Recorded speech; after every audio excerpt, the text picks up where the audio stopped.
Morning, જય શ્રી કૃષ્ણ, મહાદેવ હર. કેમ છો? આઈ હોપ સો બધા મજામાં. સો આપણી મોર્નિંગ સ્ટાર્ટ થઈ ગઈ છે અને આપણે જો કાલે મિલનમાંથી ભાજી પાઉં લઈ આવ્યા હતા, તો અમે કીધું ફરીથી બ્રેકફાસ્ટમાં આપણને ઠંડી ભાજીને પાઉં બહુ ભાવે, તો ચાલો બધા ઠંડી ભાજીને પાઉં ખાવા માટે, યાની કે પાઉં ભાજી ખાવા માટે.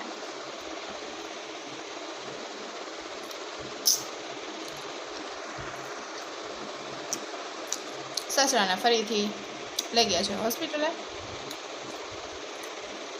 એકચ્યુઅલી એડમિટ નથી કરવાના હવે, પણ ફાઇનલી 5 દિવસ પછી ઘરે આવ્યા છે. એટલે હવે જે એમને મેઇન પ્રોબ્લેમ એ છે કે પ્રોસ્ટીજમાં છે ને ગાંઠ ફરીથી મારા લગ્ન વખતે યાની કે 7 વર્ષ પહેલાં એ થઈ હતી, ફરીથી અત્યારે પાછી ગાંઠ થઈ છે. તો એનું ઓપરેશન ઓલરેડી 2 વખત કરાવી નાખ્યું, તોય પાછી ગાંઠ થઈ છે અત્યારે.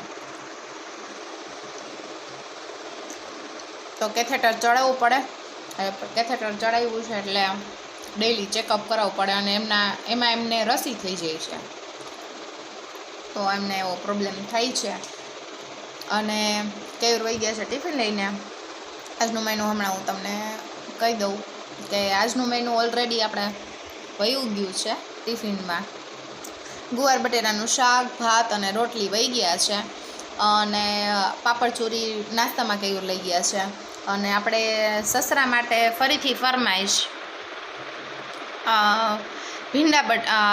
એકલા ભીંડા કાંદાનું શાક ખાવું છે એને, એના માટે એ કરશું.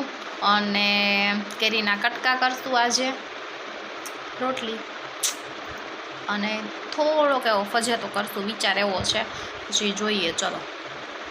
ચલો ફટાફટ નાસ્તા પાણી કરી લઈ અને કામ કરવા માંડીએ. નક્ષભાઈને મૂકી સ્કૂલે, પડતી વખતે દૂધ લેતી આવી, આવું બધું કામ ફટાફટનું. જો ભાઈ ફાઇનલી આપણી રસોઈ કમ્પ્લીટ થઈ ગઈ છે. જો ભાઈ ફાઇનલી આપણે બેસી ગયા છીએ. જો નક્ષભાઈ આવી ગયા છે અને જમવામાં છે કેરીના કટકા 2 નક્ષભાઈનું, પછી ગુવાર બટેટાનું શાક છે, ભીંડાનું શાક છે, મૂસલી પાછી લઈ લીધી છે, રોટી છે ને રાઈસ છે. અને ક્રિશાબેન જો કીજી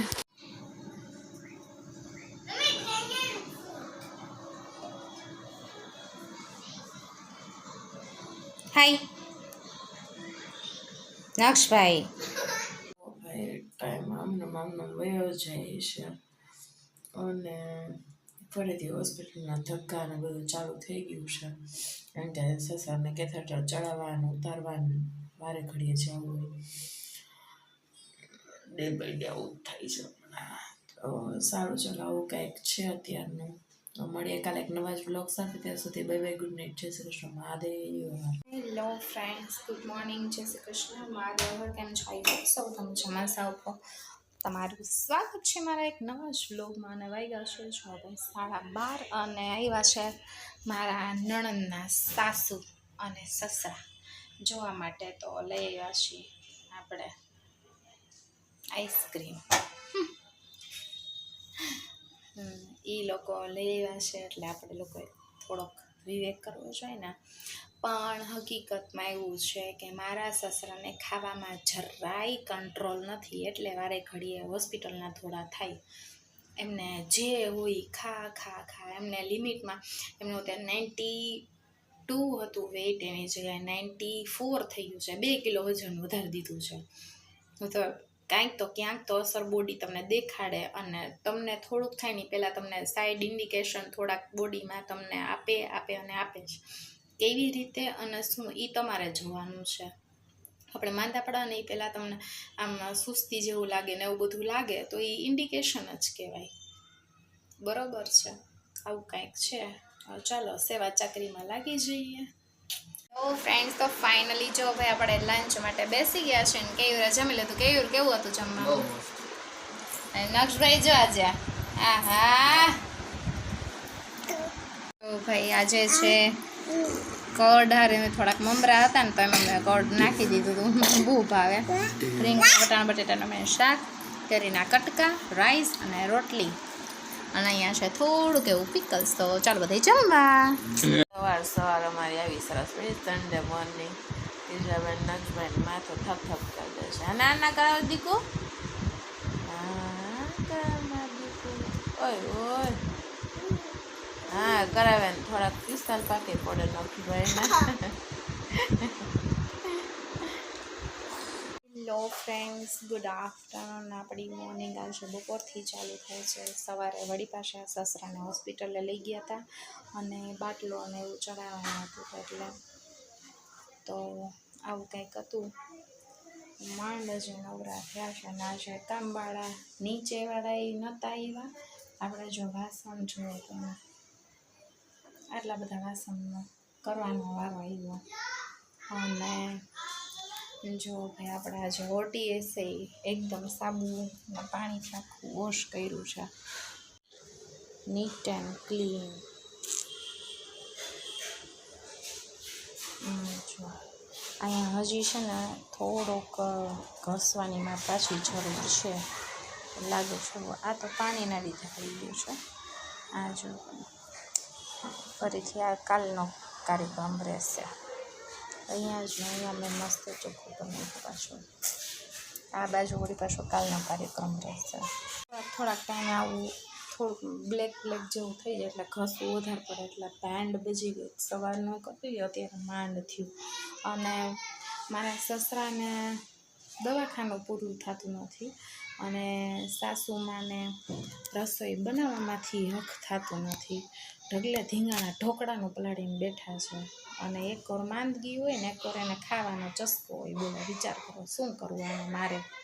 ઢગલે ધીંગાણા આવડી મોટી આ 2.5 લીટરની તપેલી છે, આ ખૂબ ભરીને જો ઢોકલાનું પલાળ્યું. જુઓ તમે ખાલી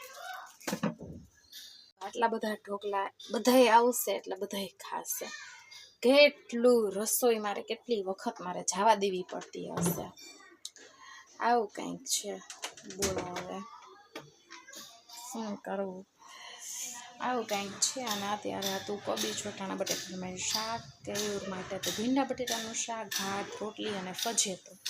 તો ચાલો ફટાફટ હવે આપણે ખાલી પોતા એક જ બાકી છે. વાગ્યા છે 2:45 અને નક્ષબેનનું લેસન એ થઈ ગયું છે અને ક્રિશાબેન ઉઠા, જમી લીધું અને વળી પાછું સુવાની તૈયારી કરશે. ચાલો ફટાફટ નવરા થઈ જાય. અને સવારે જો મેં માથું ધોયું હતું ને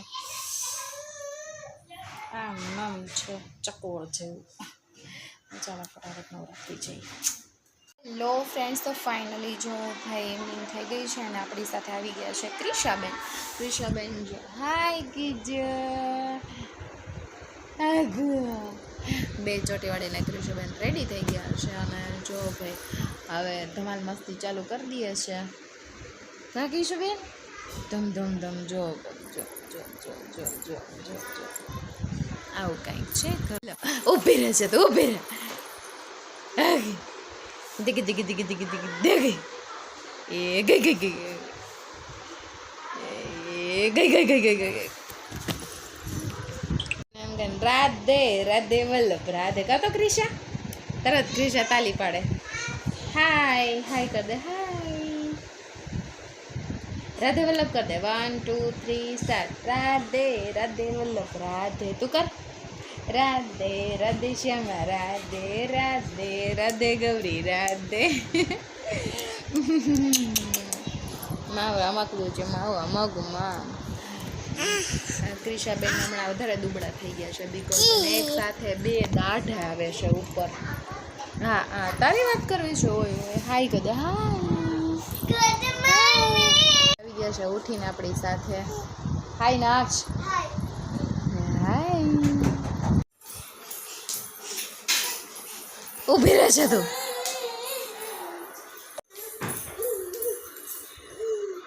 ભાઈ કાંદાના ભજીયા, બટેકાની પતરીના ભજીયા અને અહીંયા ઢોકળા વઘારેલા. હાલો બધા જમવા. સાથે છે સોસ, લીલી ચટણી.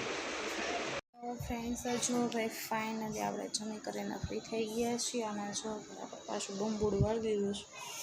ફૂલ ગરમી થાય છે લિટરલી. આમ પરસેવા આમ થાય એટલો પરસેવો. અને જો આપણને ફોડકી કેવી થઈ છે આજે દુખે છે બહુ જ. નક્ષભાઈ જોવે છે ટીવી અને આપણે મેં કીધું 2-3 મિનિટ હિંચકા ખાઈ લઈ. અંદર ક્રિશાબેન કેયુરને સાસુ ત્રણેય અંદર રમાડે છે. હવે થોડી વાર નવરા થયા તો હવે હિંચકા ખાઈ આવું કંઈક છે. અને હેરાન પરેશાન કરે છે મારા સસરા, કારણ કે વળી પાછો એને એક તો પ્રોબ્લેમ છે અને એને જે કેથેટર હોય એની નળી સરખી બંધ નહોતી ગઈ તો આખો ડાઇનિંગ ટેબલને નીચે બધું બાથરૂમ કરી મૂક્યું હતું. તો બેન્ડ બજાવી દીધી છે બધું. મારા સાસુએ સાફ કર્યું પણ આપણે થોડીક હેલ્પ તો કરાવવી પડે. બધું ભરી મૂક્યું હતું, સાવેણી ને અહીંયા નીચે વસ્તુ છોકરાઓના અડધા રમકડા હતા એ તો માંડ હજી ખબર પડી તો તરત લેવા માંડ્યા એટલે વાંધો ન. અને તો રમકડા એ મારા સસરાને બાથરૂમવાળા થઈ જાય. આવું કંઈક છે એટલે બધી આમ ખબર પડે પણ આપણું કામ વધારે બેન્ડ બજાવી દે. આવું કંઈક છે. હાલો, આજનો દિવસ કંઈક આવો એન્ડિંગ થયો. તો મળીએ કાલે એક નવા જ બ્લોગ સાથે. ત્યાં સુધી બાય બાય, ગુડ નાઇટ, જય શ્રી કૃષ્ણ, મહાદેવ હર, સાયોનારા. અને જો હવે નક્ષભાઈ ગુડ નાઇટ. સારું, ચાલો બાય બાય, મળીએ કાલે નવા બ્લોગ સાથે. ત્યાં સુધી જય શ્રી કૃષ્ણ, સાયોનારા વન્સ અગેન.